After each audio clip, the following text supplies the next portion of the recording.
Yeah. Came at 17. Damn.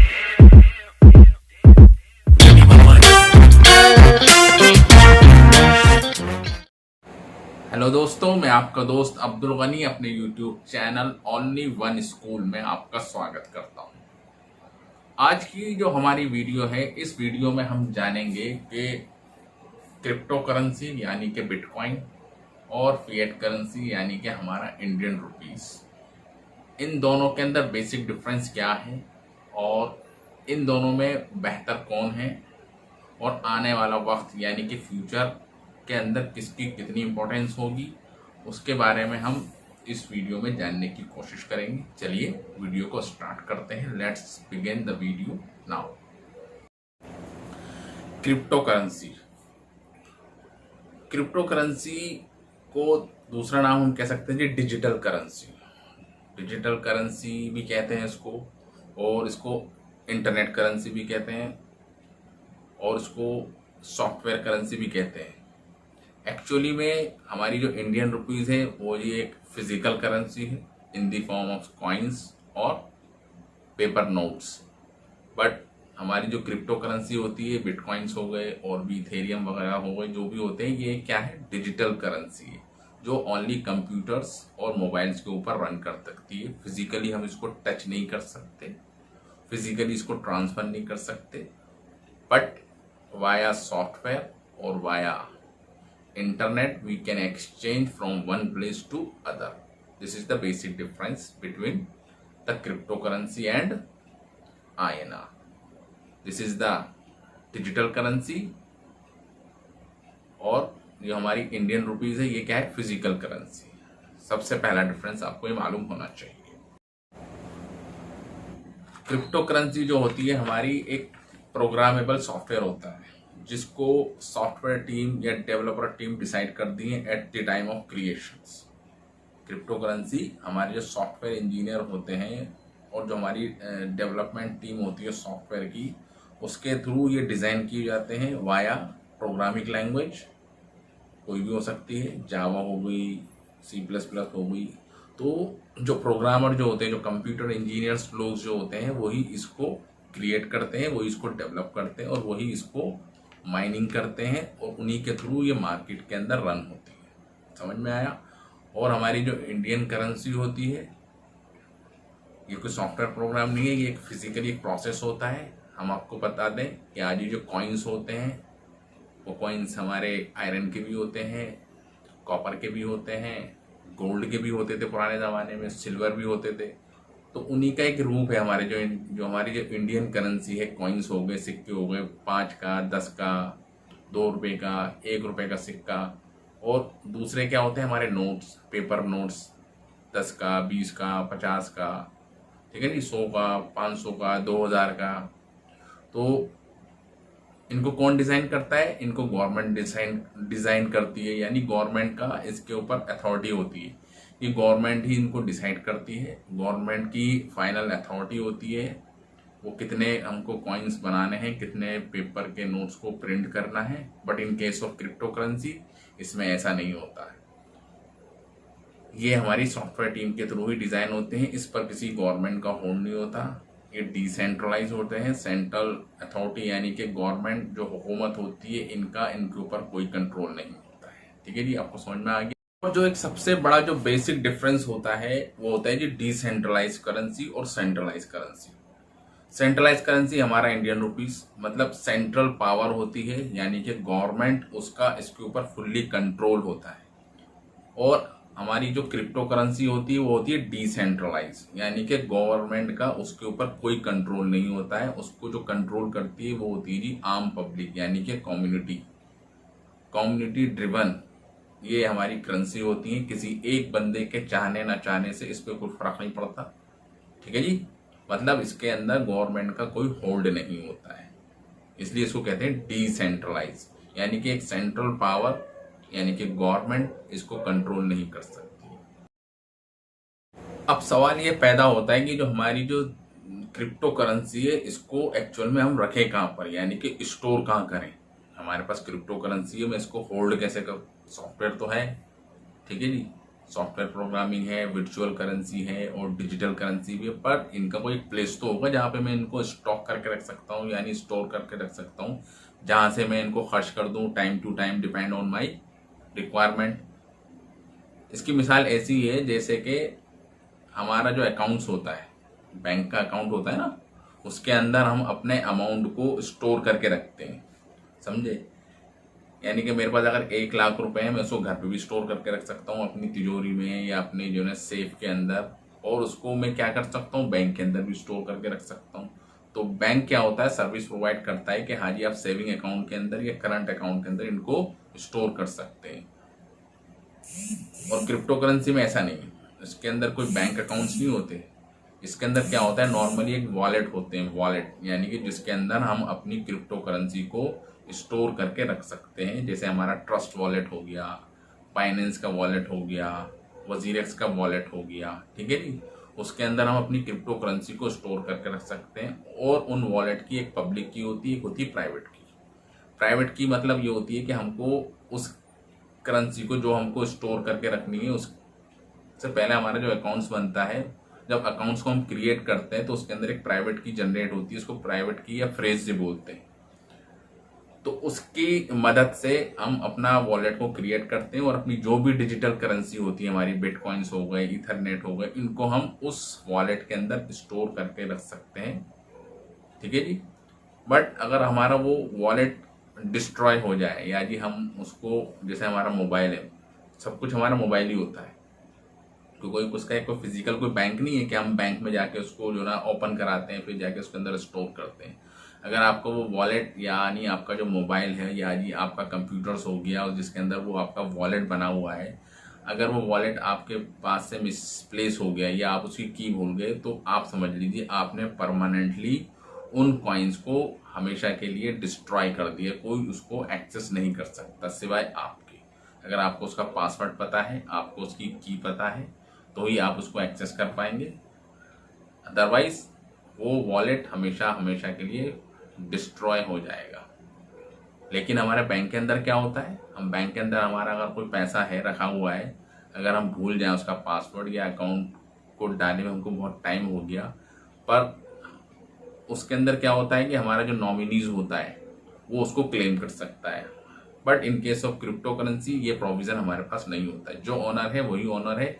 हाँ, अगर वो किसी को बता कर जाए कि हाँ जी मेरा एक वॉलेट है, इसकी ये की है, आप इसको संभाल के रखें, आपके लिए ये आने वाले वक्त के अंदर आप इसको इस तरीके से एक्सेस कर सकते हैं। समझ में आया।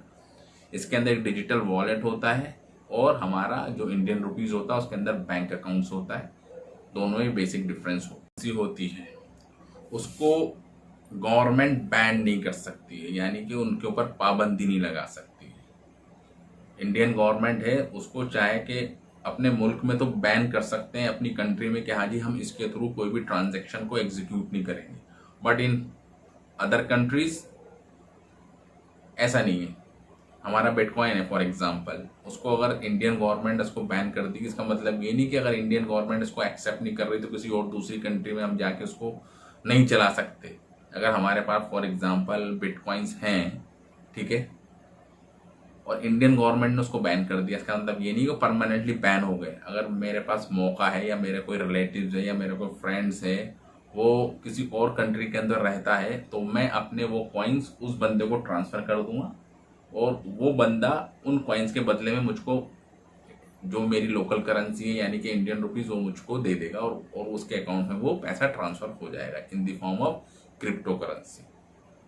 और हमारी जो करेंसी होती है इंडियन रुपीज, उसको गवर्नमेंट कभी भी चाहे तो उसको बैन कर सकती है। हम अच्छी तरह जान सकते हैं और जानते भी हैं, क्योंकि हमने इसका एक्सपीरियंस किया है। जब हमारी नोटबंदी हुई थी तो हम इस एक्सपीरियंस से फुल्ली वाकिफ हैं कि हाँ जी उस वक्त क्या क्या हमको प्रॉब्लम्स आई थी।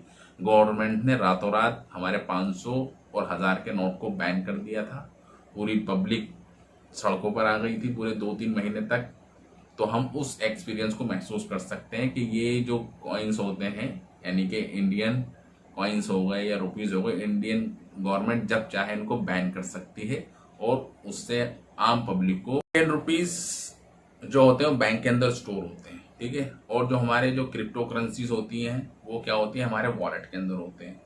अब फॉर एग्जांपल मुझे कोई ट्रांजैक्शन करनी है, तो अगर बैंक हॉलीडे हुआ, फॉर एग्जांपल संडे के दिन है, तो संडे को हम ट्रांजैक्शन नहीं कर सकते। अगर हमारे पास कोई चेक बुक है, ठीक है, हम चाहें कि चेक को कैश करा लें, तो संडे को हम उसको नहीं करा सकते, क्योंकि वो गवर्नमेंट की छुट्टी है, बैंक बंद है ना। और एनईएफटी ट्रांजैक्शन है, वो भी हम बैंक हॉलीडे वाले दिन एग्जीक्यूट नहीं कर सकते हैं। यानी कि ये 24 घंटे 24/7 ये सर्विसेज अवेलेबल नहीं होती हैं। हाँ, आईएमपीएस होती है, पर उसकी भी लिमिट होती है कि उसके अंदर भी 2 लाख से ऊपर का आप ट्रांजैक्शन नहीं कर सकते। आपको 2 लाख से ऊपर करना है तो आरटीजीएस करना पड़ेगा या एनईएफटी करनी पड़ेगी। एनईएफटी वर्किंग वाले दिन काम नहीं करती है, but in case of crypto currency bitcoins, इसके अंदर ऐसा कोई प्रोविजन नहीं है। आप 24/7 कभी भी किसी को भी कहीं पर भी इन द वर्ल्ड सेंड कर सकते हैं। क्यों? क्योंकि लोकली एक्सेप्टेड और ग्लोबली एक्सेप्टेड एक करेंसी है। इसको हम पूरी दुनिया में किसी भी कंट्री के अंदर किसी भी बंदे को शेयर कर सकते हैं वाया क्या, हमारा एक वर्चुअल एड्रेस होता है सेंड रिसीव के अंदर। जब उसको यूज करते हैं तो हमको पता होता है कि वो क्या है। समझ में आया? 24/7 क्रिप्टो करेंसी अवेलेबल होती है, बट INR 24/7 अवेलेबल नहीं होता। बहुत सारी कंडीशंस ऐसी आ जाती हैं कि हम ट्रांजैक्शन करना चाहते हैं, बट टाइम लिमिट्स और टाइम बॉन्ड होता है, जिसकी वजह से हम ट्रांजैक्शन नहीं कर पाते। अब आता है जी क्रॉस बॉर्डर ट्रांजैक्शंस, यानी कि हमको एक कंट्री से दूसरी कंट्री के अंदर अगर कोई अमाउंट भेजना है, तो उसके अंदर क्या होता है कि हम अगर इंडिया से किसी दूसरे कंट्री में, यानी कि हमारा फॉर एग्जांपल अमेरिका हो गया, हम जाते हैं, सफ़र करते हैं, ट्रेवल करते हैं, ठीक है, तो वहाँ की इंडियन रुपीज़ डायरेक्टली वहाँ पर रन नहीं कर सकते, क्योंकि उसको करने से पहले हमको क्या करना पड़ेगा, उस करेंसी को यानी इंडियन रुपीज़ को हमको करना पड़ेगा जी exchange in the form of dollar.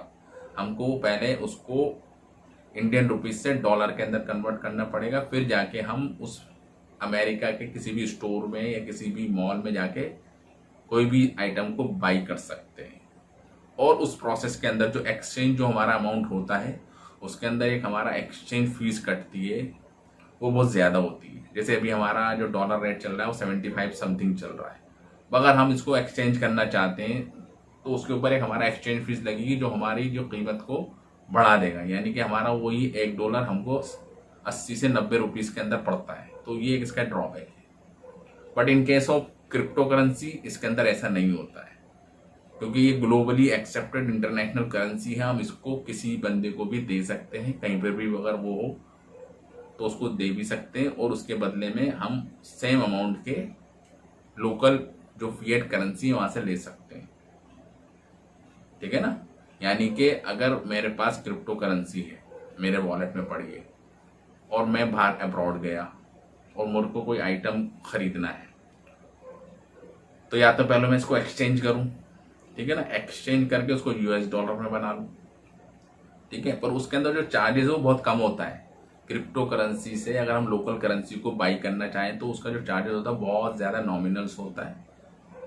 अगर नहीं है तो कोई सॉफ्टवेयर ऐसे भी हैं, कोई शॉप्स ऐसी भी कोई डायरेक्ट क्रिप्टो करेंसी को एक्सेप्ट करते हैं। मैंने अपनी एक वीडियो में बताया था कि क्रिप्टो डेबिट कार्ड्स भी आ गए, जिसके थ्रू हम ट्रांजैक्शन कर सकते हैं। उसके अंदर क्रॉस बॉर्डर जो हमारा ट्रांजैक्शन कटता है इन दी फॉर्म ऑफ एक्सचेंज, वो हमको नहीं करना पड़ता। समझ में आ गया आपको ये पॉइंट्स भी? और एक सबसे बड़ा डिफरेंस जो हमारा क्रिप्टो करेंसी और इंडियन करेंसी यानी कि हमारा जो लोकल इंडियन रुपीज़ है, सबसे बड़ा डिफरेंस ये है कि इसकी जो हमारी जो क्रिप्टो करेंसी है बिटकॉइन, इसकी जो सप्लाई है वो है लिमिटेड। यानी कि टोटल हमारे तकरीबन, अगर मैं आपसे कहूँ तो टोटल 2,10,00,000 हमारे टोटल बिटकॉइन मार्केट के अंदर हैं जो आ सकते हैं। इससे एक कॉइन भी ज़्यादा मार्केट के अंदर नहीं आ सकता है। तो उसकी सप्लाई है जी लिमिटेड सप्लाई है। वो सारे भी अभी मार्केट के अंदर जो है ना सर्कुलेटिंग सप्लाई के अंदर नहीं है। उसके अंदर अभी भी कम से कम 30 लाख बिटकॉइंस हैं जो भी मार्केट में आने बाकी हैं। उसका एक प्रोसीजर होता है, उसके थ्रू ही मार्केट के अंदर वो आते हैं। और हमारी जो लोकल करेंसी होती है यानी कि इंडियन रुपीस, उसकी जो सप्लाई होती है वो होती है जी अनलिमिटेड। अनलिमिटेड मतलब गवर्नमेंट जब चाहे जितने नोट्स प्रिंट कर सकती है, जब चाहे जितने कॉइन्स को मार्केट में ला सकती है। ये किसी से बैक नहीं होते, ठीक है ना। पहले तो था अगर आपके पास जितना सोना है उसके हिसाब से ही आप करेंसी को प्रिंट कर सकते, बट अब ऐसा नहीं है। गवर्नमेंट अपनी मर्जी के हिसाब से जितने नोट्स भी छाप सकती है, जितने कॉइन भी उनको जनरेट कर सकती है। लेकिन हमारा क्रिप्टो करेंसी में ऐसा नहीं है। अगर 2 करोड़ 10 लाख है तो 2 करोड़ 10 लाख होंगे, 2 करोड़ 10 लाख एक नहीं हो सकते। तो ये एक सबसे बड़ा एडवांटेज है, जिसकी वजह से इसकी जो वैल्यू है आने वाले टाइम में बहुत ज़्यादा होगी, और हमारी जो कॉइन्स हैं और हमारी जो लोकल करेंसी है उसकी वैल्यू डे बाय डे घटती रहती है। पुराने ज़माने में देखें, आप मुशाहिदा करें और आपने एक्सपीरियंस करा होगा, तो पहले 1 रुपये के अंदर कितनी ज़्यादा चीज़ें हम खरीद सकते थे ना। क्यों? क्योंकि उस वक्त रुपीज़ की वैल्यू ज़्यादा थी।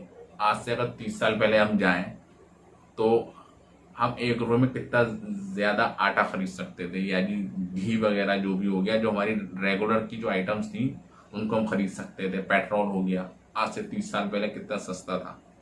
बट अब क्या है, जो क्वांटिटीज़ हैं, जो गुड्स हैं, उनकी तो सप्लाई हो रही है जी कम, डिमांड क्योंकि ज़्यादा हो रही है, सप्लाई कम है, तो जाहिर सी बात है उनकी जो कीमतें बढ़ेंगी।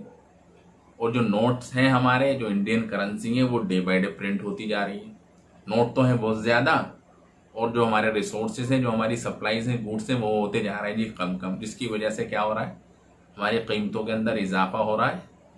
क्यों? क्योंकि नोट्स तो बहुत ज़्यादा प्रिंट कर दिए गवर्नमेंट ने और उसको मैनेज कर नहीं पा रहे हैं, तो इन्फ्लेशन हो गई, महंगाई का दर बढ़ गई हमारी।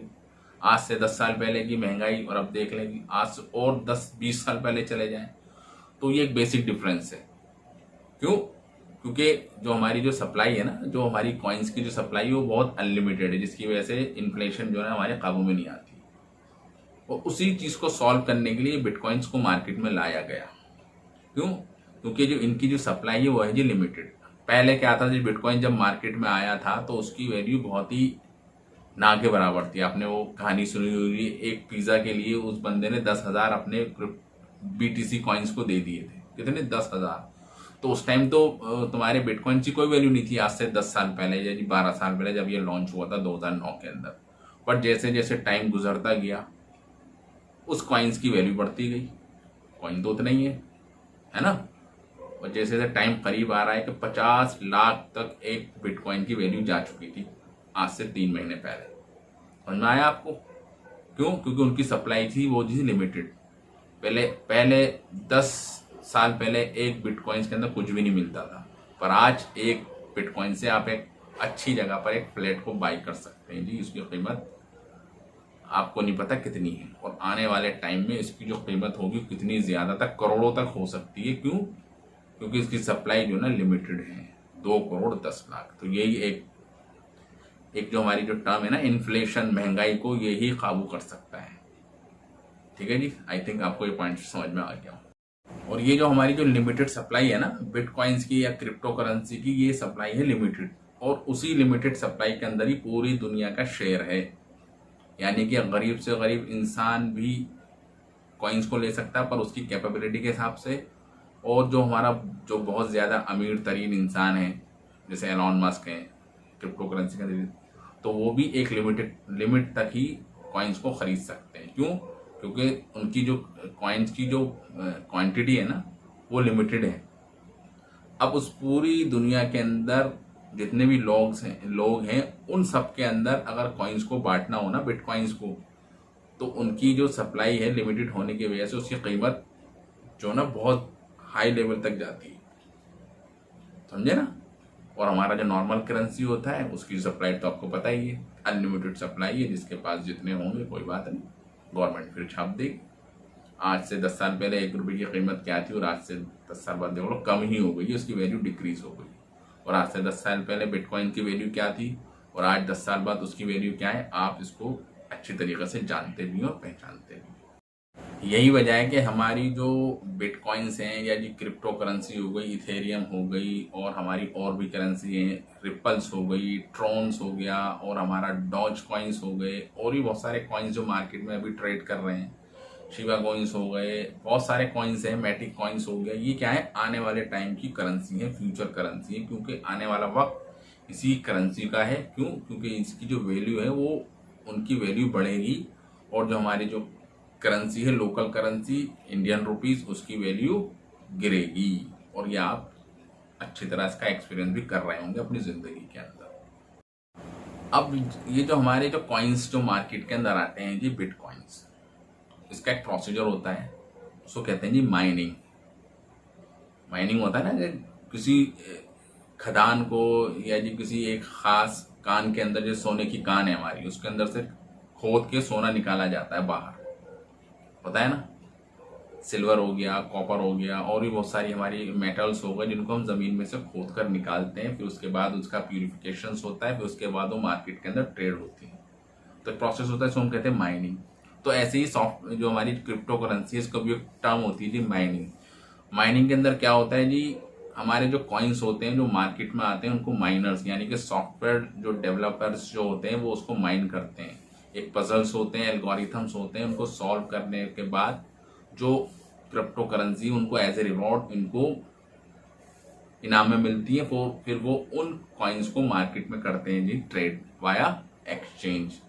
ठीक है ना, समझ में आ गया माइनिंग क्या होता है। माइनिंग क्या मतलब होता है कि कोई भी नया कॉइन्स जब मार्केट में आता है, टोटल क्वांटिटी में से जो मैक्सिमम सप्लाई है, जैसे हमारी बिटकॉइंस की है जी 2,10,00,000। अभी वो टोटल मार्केट के अंदर नहीं है, अभी भी तकरीबन 30 लाख के करीब हमारे जो बिटकॉइंस है वो मार्केट में आ रहे हैं। रोजाना तकरीबन आज की रेट में 800 से 900 बिटकॉइंस मार्केट में आते हैं डेली। अगर इसी प्रोसेस से हर 4 साल के बाद क्या होता है, इसकी जो क्वांटिटी हो जाती है वो हो जाती है आधी। अभी तो पर डे के हिसाब से 900 कॉइन्स आ रहे हैं, आने वाला टाइम ऐसा होगा 4 साल के बाद उनकी क्वांटिटी हो जाएगी 400। ठीक है ना, और आने वाले 4 साल के बाद उसकी क्वांटिटी हो जाएगी और आधी, 400 की आधी 200।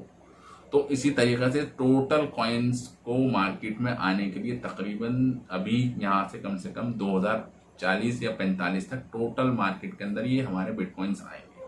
तो तकरीबन अभी 25 से 30 साल का पीरियड्स और है टोटल कॉइन्स को मार्केट में आने के लिए। तो आप इससे भी अंदाज़ा लगा सकते हैं कि इसके रेट और इसकी वैल्यू जो होगी कितनी ऊपर तक जाने वाली है। वजह सिर्फ यही है कि इसकी जो सप्लाई है वो है जी लिमिटेड, और हमारी जो नॉर्मल करेंसी है आप उसको जानते ही हैं, कभी भी नोट प्रिंट कर सकती है गवर्नमेंट, आरबीआई कभी भी ऑर्डर दे सकता है, कभी भी नोट्स को मार्केट से उठा सकता है। जैसे नोटबंदी हुई थी उसके बाद नए नोट्स भी ला सकता है, क्योंकि किसी चीज़ से तो बैक है नहीं। इसकी वजह से हमारी महंगाई की दरें रोजाना दिन ब दिन बढ़ती ही जा रही है।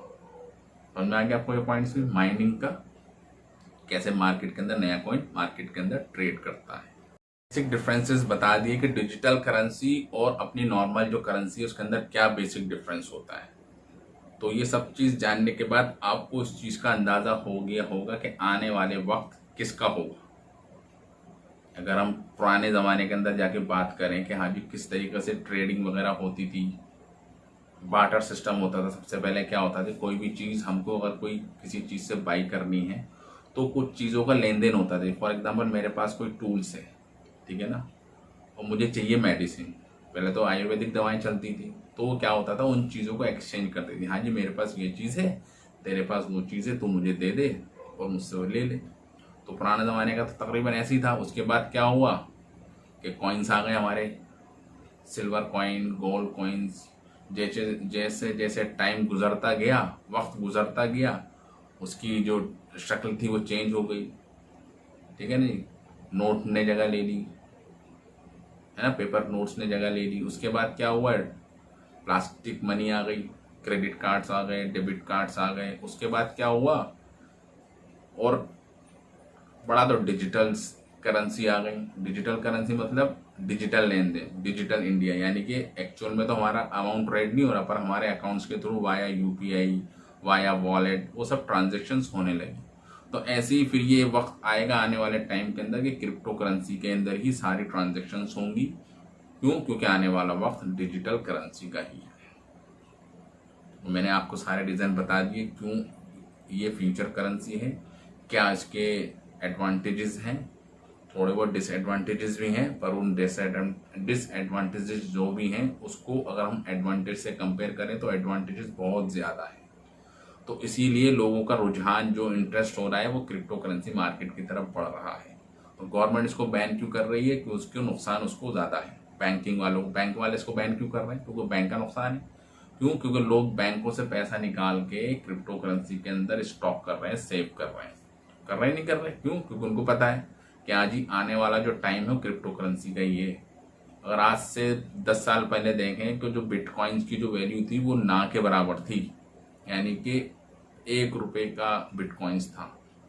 पर आज उसकी वैल्यू अगर देखें तो कम से कम कुछ नहीं, आज के टाइम में जो करंट जो प्राइस चल रहा है वो तकरीबन 25 लाख एक बिटकॉइंस की वैल्यू। समझ रहे हैं इसकी पावर कितनी है। और आने वाले 10 साल के बाद देखेंगे तो आप क्या है कि करोड़ों में अगर 200 करोड़ भी हो जाए तो ये कोई बहुत बड़ी बात नहीं होगी। क्यों? क्योंकि आने वाला टाइम इसी बिटकॉइंस का है और इसी क्रिप्टो करेंसी मार्केट का है। समझ में आ रहा है आपको? तो आप इसको जो है ना बाई करें और अपने जो ना इसके अंदर इन्वेस्टमेंट करें। नॉर्मली अगर आप अकाउंट के अंदर पैसा रखते हैं, फॉर एग्जांपल रखते हैं, मैंने फॉर एग्जांपल 10 लाख रुपए अपने अकाउंट के अंदर एफडी कर दी 10 साल के लिए, तो 10 साल के बाद उनकी वैल्यू कितनी हो सकती है ना? सोच में आप, अगर 1 लाख रुपए हैं तो 1 लाख पे गवर्नमेंट कितना देती है सालाना? मैक्सिमम 8%, 5% से 8% के बीच में मिलेंगे, यानी 1 लाख के आपके 1 साल के बाद कितने हो जाएंगे जी? 1,08,000 हो जाएंगे। फिर उस पर कंपाउंडिंग होगी, 1,08,000 के ऊपर इंटरेस्ट लगेगा, फिर उसके भी 10% हो जाएंगे। तो बढ़ते बढ़ते तकरीबन उसकी जो वैल्यू होगी वो अगर 10 साल के बाद भी देखेंगे तो इतनी नहीं होगी। बट जिस बंदे ने बिटकॉइंस को खरीदा होगा स्टार्टिंग के अंदर, फॉर एग्जाम्पल उसने अगर 1 लाख रुपए के अगर उस टाइम कॉइन्स लिए होंगे 10 साल पहले, तो उन 10 साल के कॉइन्स को अगर आप मैं आज के टाइम में कंपेयर करूँ तो उसका कोई मैच नहीं है। कितना मल्टीपल टाइम्स के अंदर उसके अंदर इंक्रीमेंट हो गया, हम इसको सोच नहीं सकते हैं। समझे? एक बिटकॉइंस अगर किसी ने अगर फॉर एग्जांपल 100 कॉइन्स खरीदे थे आज से 10 साल पहले, अगर वो 10 रुपए का, अगर 100 रुपए का मान लो, 100 रुपए का उसने एक कॉइन खरीदा होगा बिटकॉइंस, ठीक है, तो 1,000 में उन्होंने कितने खरीद लिए? 10 कॉइन खरीद लिए ना। और 10 कॉइन को अगर आज मैं कंपेयर करूं 25 लाख से एक कॉइन को, तो 225 यानी कि 250 लाख बन गए उस 1,000 रुपए की, यानी कि 1,000 की कीमत आज 250 लाख रुपए बन गई।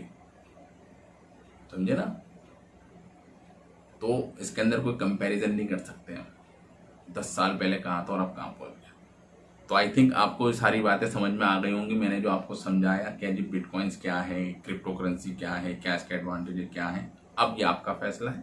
आप चाहें तो उसके अंदर इन्वेस्टमेंट करें। मैं एज ए क्रिप्टो करेंसी के अंदर डील करता हूँ, मुझे तो बहुत अच्छा लगता है इसके अंदर ट्रेडिंग करना। और मैंने कुछ अमाउंट को स्टॉक भी करके रखा हुआ है कि आने वाले टाइम में, आने वाले 10 साल के बाद अगर मैं उसको निकालता हूँ तो मेरी उसकी वैल्यू क्या होगी। ठीक है, तो मेरी भी आपको यही है कि आप इसके अंदर ट्रेडिंग करें और कुछ अमाउंट अपनी सेविंग में से निकाल के बैंक में से क्रिप्टो करेंसी के अंदर कर दें इन्वेस्ट। जैसे ट्रॉन कॉइन्स हो गया, ठीक है जी, हमारा मैटिक कॉइन हो गया, और हमारा जी बाइनेंस का कॉइन हो गया, ठीक है जी, और हमारा पैनकेक का कॉइन्स हो गए। कुछ कॉइन्स ऐसे हैं जिनका फ्यूचर आने वाले टाइम में बहुत ही ज़्यादा ब्राइट है, तो आप उसके अंदर इन्वेस्टमेंट करें। ठीक है जी, thank you very much for this video. जय हिंद।